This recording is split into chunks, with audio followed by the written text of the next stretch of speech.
Victory Studios in downtown Little Rock, this is Capitol View. On this vote, the yeas are 216, the nays are 210. The resolution is adopted. Without objection, the motion to reconsider is laid on the table. The office of Speaker of the House of the United States House of Representatives is hereby declared vacant. Welcome to Capitol View. I'm Roby Brock. A Speaker of the House ousted from his role by a motion made by a member of his own party. It was a historic first. Republican House Speaker Kevin McCarthy was removed from his position despite all four of Arkansas's GOP congressmen voting to keep him, including Congressman Steve Womack that you saw just there with the gavel. 8 Republicans led by Representative Matt Gaetz of Florida led the rebellion on the House floor, while Democrats remain united in their voting bloc. Now the choices for a new House Speaker appear to be Congressman Steve Scalise of Louisiana, Jim Jordan of Ohio, and believe it or not, former President Donald Trump. That's who Representative Marjorie Taylor Greene said she'd support. Well, it was an incredible, chaotic, puzzling, borderline insane week in American politics. Joining me to discuss is Kristen Welker, moderator of Meet the Press. Congratulations on your new moderator role. Thank you for being with us, Kristen.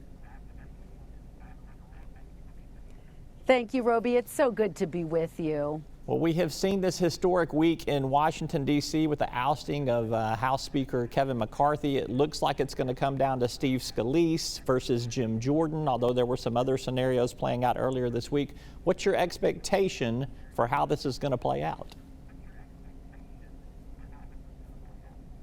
Well, I think we are going to see some more incredibly chaotic and dramatic days on Capitol Hill, Roby. Look, you have Jim Jordan, who's the conservative firebrand, throwing his hat into the ring, and then this extraordinary development this week, former President Trump endorsing him.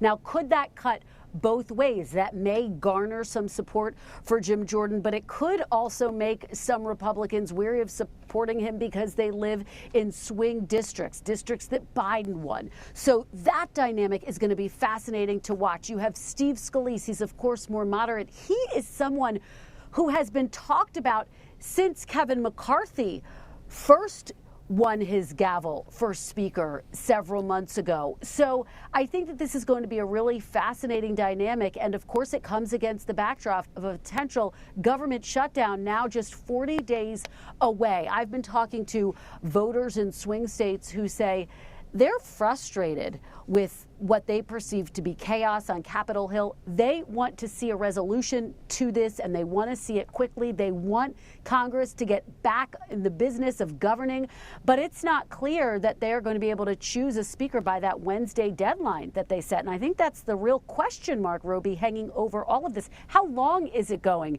to take to restore order and get back to business on Capitol Hill? I hope that on the Meet the Press set and in the back rooms over there, you guys have some sort of like a football pool going on to tell how many rounds you think it's going to take before we get a new speaker. So what's the over-under? You got any predictions on that? Well, oh my goodness. Well, it took 15 rounds for former Speaker Kevin McCarthy. So the question is, will one of these two candidates or anyone else be able to do it in less time than that? You make a good point. But here's another one, Roby.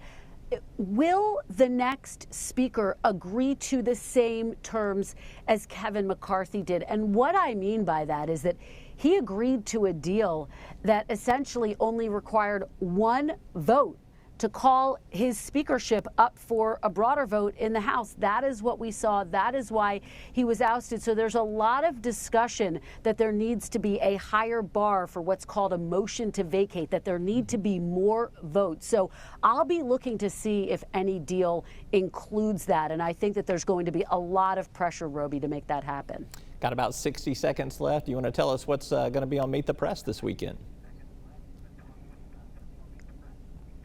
We've got a jam-packed show. We're going to be talking to Congressman Matt Gaetz. He's, of course, at the center of ousting former Speaker McCarthy, so we're going to ask him about that. We'll also be talking to more moderate Congressman Tom Cole. What are his thoughts on how Republicans move forward? And then we'll be talking to Congresswoman Pramila Jayapal, of course, progressive Congresswoman from the state of Washington. How does she see Democrats' role in restoring order to the House? So a lot of critical topics to discuss coming up on Sunday. All right, Meet the Press moderator Kristen Welker, thank you for your time and congrats again, and look forward to working with you.